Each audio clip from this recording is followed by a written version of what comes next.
আপনারা একটি বিষয় জেনে অবশ্যই খুশি হবেন।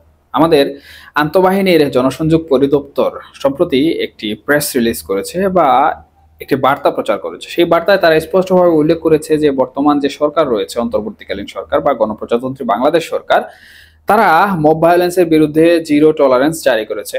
এবং আমাদের যৌথ বাহিনী যেটি রয়েছে, আইন শৃঙ্খলা নিয়ন্ত্রণ বাহিনী যারা করছে বর্তমানে, তারা এই মবের বিরুদ্ধে কঠিন থেকে কঠিন ব্যবস্থা গ্রহণ করবে।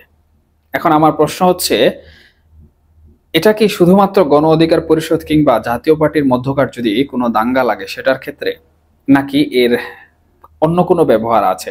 আমার প্রশ্নে অনেকেই বিব্রত হতে পারেন।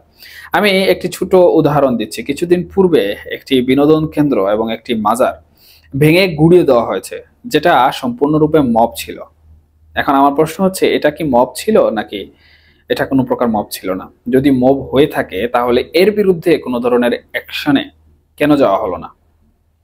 দ্বিতীয়ত, বাংলাদেশের বহুল বিতর্কিত এবং আলোচিত একটি বিষয় বর্তমানে সবার মুখে মুখে ঘুরছে, সেটি হচ্ছে ঢাকা রিপোর্টার্স ইউনিটে যে ঘটনা ঘটলো, সেখানে আমরা যে অবস্থা দেখলাম, এই অবস্থাতে যারা মব সৃষ্টি করেছিল তাদের বিরুদ্ধে অ্যাকশন নেওয়াটা কি জরুরি ছিল না?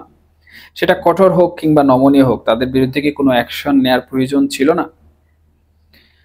আমার মনে হয়, যেহেতু মব ভায়োলেন্সে জিরো টলারেন্স জারি হয়েছে, সুতরাং যেখানে মব হবে সেখানেই জিরো টলারেন্স নীতি প্রয়োগ করা উচিত। তাহলেই বাংলাদেশটা আসলে অস্থিতিশীল পর্যায়ে না গিয়ে স্থিতিশীল পর্যায়ে আসবে।